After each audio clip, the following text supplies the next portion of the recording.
Hello home chefs, welcome back to cooking Ninja Bangla.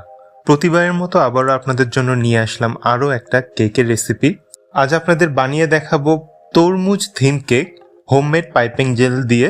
এই গরমের তরমুজ তো অনেক খাওয়া হলো, এবার না হয় তরমুজ থিম কেক খাওয়া যাক।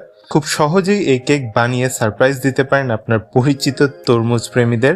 তাহলে ভিডিওটা না টেনে পুরোটাই দেখবেন, এবং যারা ভিডিওটা দেখছেন কিন্তু চ্যানেলটা এখনো সাবস্ক্রাইব করেনি তারা প্লিজ চ্যানেলটা সাবস্ক্রাইব করবেন।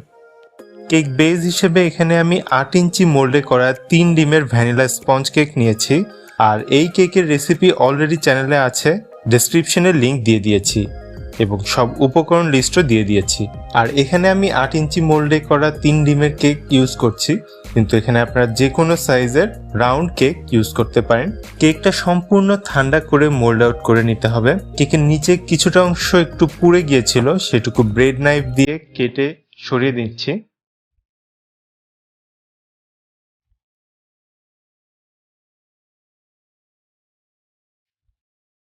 তারপর কেকটা 2 স্লাইস করে কেটে নিলাম এবং উপর থেকে কেকটা সমান 2 ভাগে কেটে নিচ্ছি। এতে অনেকটা হাফ মুন টাইপ শেপ আসবে। আপনারা ভিডিওটা দেখে বুঝতে পারছেন কিভাবে কাটছি।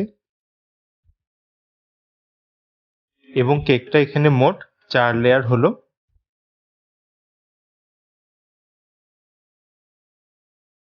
এবার প্রথম লেয়ারে সুগার সিরাপ দিচ্ছি এবং ক্রিমের লেয়ার দিচ্ছি।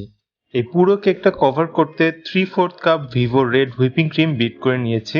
আর এই ভিভো রেড হুইপিং ক্রিমের A to Z রেসিপি আমার চ্যানেলে অলরেডি আপলোড করা রয়েছে, লিংক আমি ডিসক্রিপশনে দিয়ে দিয়েছি।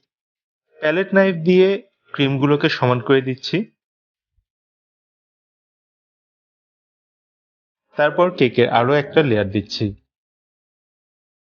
এবং এই লেয়ারেও সুগার সিরাপ আর ক্রিম দিচ্ছি।